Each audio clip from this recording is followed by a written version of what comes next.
ఖమ్మం జిల్లాలో పంట పొలాలు ఎండిపోతున్నటువంటి పరిస్థితి. ఈసారి ఎన్నడూ లేనంతగా కృష్ణా నదిలో బ్రహ్మాండంగా వరద వచ్చింది, నీళ్ళు వచ్చినాయి. దాదాపు 1000 టీఎంసీల నీళ్లు సముద్రం పాలైనాయి. నాగార్జున సాగర్ నిండు కుండలాగా ఉన్నది.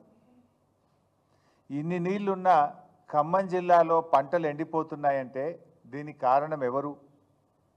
ముగ్గురు మంత్రుల మధ్య సమన్వయ లోపం, నీటిపారుదల మంత్రి యొక్క నిర్లక్ష్యం, ముఖ్యమంత్రి గారు పట్టింపు లేకపోవడం వల్ల ఇవాళ ఖమ్మం జిల్లాలో పంటలు ఎండిపోతున్న పరిస్థితి. 22 రోజులైంది కాలువకు గండిపడి. సెప్టెంబర్ 1వ తేదీన గండిపడ్డది, ఇవాళ 23వ తేదీ. సరే, ఆ 1వ తేదీ వదిలిపెట్టిన ఇవాళకి 22 రోజులు. 22 రోజులు కాలువకు పడిన గండిని పూడ్చలేని ఈ ప్రబుద్ధులు కాళేశ్వరం గురించి పెద్ద పెద్ద మాటలు మాట్లాడారు గతంలో. 22 రోజుల్లో ఒక కాలువ గండి పూడ్చడం చేత కదా ఈ ప్రభుత్వానికి? ఇది నిర్లక్ష్యం కాకపోతే ఏంటి అని నేను అడుగుతా ఉన్నా. పాలేరు జలాశయం నుంచి పంట పొలాలకు నీళ్ళిచ్చే కాలువ ఏదైతే ఉందో అది పాలేరు జలాశయం దిగువన దాదాపు ఒక 100 మీటర్ల దిగువన మరి ఆ కాలువకు గండిపడ్డది. ఆ కాలువను పూడ్చడం చేతగాక ఈ ప్రభుత్వం రైతుల పంట పొలాలు ఎండబెడతా ఉన్నారు. సెప్టెంబర్ 1వ తేదీన గండిపడితే ఆల్మోస్ట్ 2వ తేదీ 3వ తేదీ కల్లా వర్షాలు తగ్గిపోయినాయి. వర్షాలు లేవు. గత 22 రోజులుగా ఏదో వర్షాలు పడ్డాయి, పని సాగలేదు అనే పరిస్థితి కూడా లేదు. 22 రోజులుగా ఏం ఇబ్బంది లేదు పనిచేయడానికి. చిన్న మరమ్మతు చేయకపోవడం అంటే ఈ ప్రభుత్వం యొక్క నిర్లక్ష్యం, ఇది మంత్రుల సమన్వయ లోపం. ఈరోజు పరిస్థితి ఏంటంటే మా వీరయ్య గారు ఉన్నారు, అజయ్ గారు ఉన్నారు, మా ఎంపీ గారు రవి గారు ఉన్నారు. వాళ్ళందరూ కూడా రోజు రైతుల నుంచి ఫోన్లు వస్తూ ఉన్నాయి. వేల ఎకరాల్లో పంట నష్టం జరిగింది. చూడండి ఎట్లా ఎండిపోతున్నాయో పొలాలు చూడండి దయచేసి. నెర్రలు బాచినాయి పొలాలు.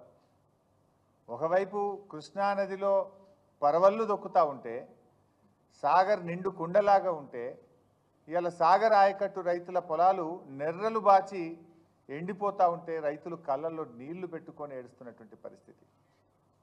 ఇది కేవలం ప్రభుత్వం యొక్క వైఫల్యం, ప్రభుత్వం యొక్క చేతగాంతనం, ప్రభుత్వం యొక్క నిర్లక్ష్యం వల్ల ఈరోజు ఈ లక్షల ఎకరాల్లో పంట ఎండిపోయినటువంటి పరిస్థితి. ఇలా పాలేరు నియోజకవర్గం, ఖమ్మం నియోజకవర్గం, వైరా నియోజకవర్గం, సత్తుపల్లి నియోజకవర్గం, మధిర నియోజకవర్గం మొత్తం పంటలు ఎండిపోతున్నటువంటి పరిస్థితి ఉంది. ఇప్పటికే రైతులు, నేలకొండపల్లి రైతులు ఎన్ఎస్పి కార్యాలయాన్ని ముట్టడించారు. కూసుమంచి, ఖమ్మం, వైరా, కల్లూరు అన్ని మండలాల్లో ఇవాళ ఎన్ఎస్పి ఆఫీసులను ముట్టడిస్తున్నారు స్వచ్ఛందంగా. ఈ పార్టీ ఆ పార్టీ కాదు, రైతుల కడుపు మంట. రైతులు పార్టీలకు అతీతంగా పోయి ఎన్ఎస్పి కార్యాలయం ముందు ధర్నాలు చేస్తుంటే ఈ ప్రభుత్వం మొద్దు నిద్రపోతూ ఉంది. బాధ కలిగేది ఏంటంటే పోయిన సంవత్సరమేమో వర్షాలు పడక, సాగర్ ఆయకట్టుకు నీళ్లు లేక కరువు వచ్చి పడ్డది. పోయినసారి అట్లా నష్టపోయిన రైతులు నీళ్లు లేక పంట వేయక పడావు పెట్టుకున్నారు పొలాలన్నీ.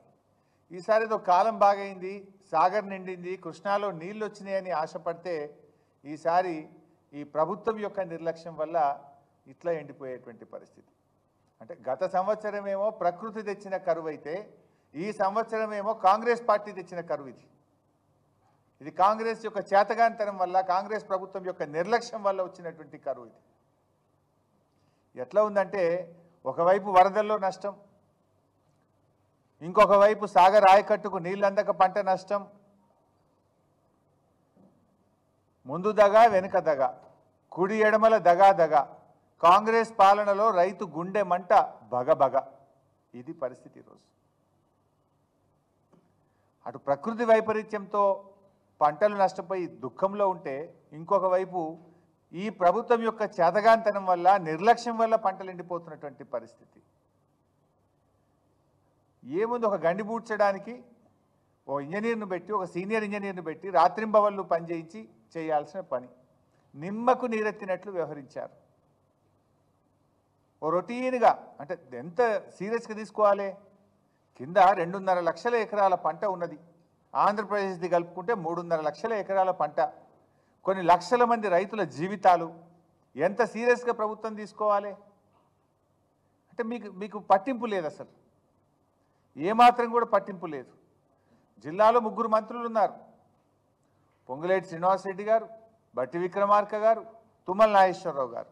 3 ఈ గండిబడ్డ కాలువ పక్క నుంచే పోతారు. రోజు ఖమ్మం పోవాలంటే ఆ రోడ్డు ఈ గండికి 100 మీటర్ల దూరంలోనే పోతుంది.